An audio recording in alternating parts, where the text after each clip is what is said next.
Hi, I'm Alan Doderlein with the Depression and Bipolar Support Alliance, and we're talking today with Karen and Chris about a serious topic, that of suicidal thoughts and how you deal with them when you experience depression. And thank you both for being with us and talking with us today. Thank you. So, what is it like to experience suicidal thoughts? The first time that I experienced suicidal thoughts, it was very scary because I wasn't exactly sure if I was in control of what I was thinking.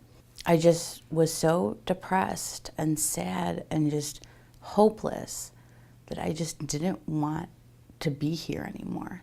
I didn't want to be a burden on everybody. I didn't want to be a burden on myself anymore. I just didn't want to be. And the only way my mind could logically process that was suicide. What about you, Chris? What has your experience with suicidal thoughts been? So I've never actually attempted it, but I've thought about it, and I continue to think about it daily. It's in my head. Unfortunately, I want to die, I wish I were dead. With therapy, and I ended up in the psych clinic at St. Joe's, we tried to work against changing that mantra into something else. What about the suicidal thoughts do you think would surprise people who haven't experienced that feeling? A lot of times people think that suicidal thoughts are all based on an emotional aspect, but they can become very logical and even a coping mechanism to get through the day. What about you, Chris? You'd spoke about, Karen, about the idea that they seem logical. And sometimes actually a way to cope. This is the opposite side of it. But I say, one day I'll be dead, or maybe on a certain day I could do it. And it's like a coping mechanism to say that all is not lost, this will end. But the other people might be surprised for me with the consistency of it, that it's always there in my head.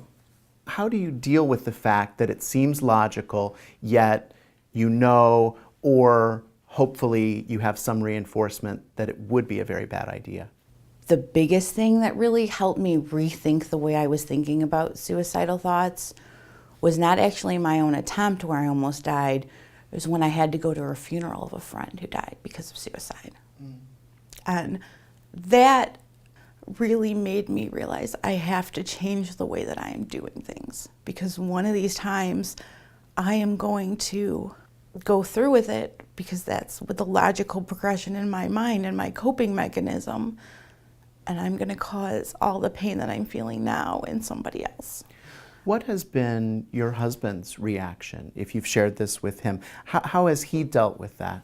After a suicide attempt, or telling a partner or a loved one that you have suicidal thoughts, the fear in them is, I can't leave this person alone. And after those thoughts go away, they still have that paranoia of, can I trust this person to be alone? And that's something that you have to work through.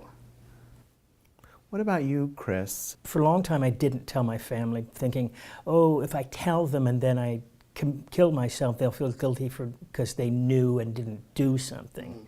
So that kind of, in a funny way, was a big step for me, because it was made it harder for me to commit suicide because I've told them. What are some ways that you have found useful in coping with the presence of these thoughts on a daily basis? How do you deal with that?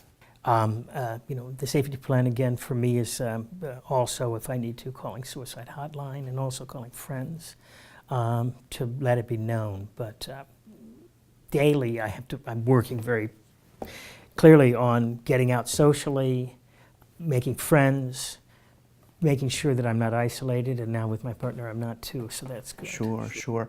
It sounds like part of what you're doing is not just dealing with symptoms, but you're also creating wellness for yourself. You're creating resiliency, you're creating good relationships, the things that offset the symptoms you experience. Exactly. What do you hope people who see this video will learn from you or take away from what you're sharing? You need to let it be known, because I have personally felt that every time that now that people know my situation, that it's easier.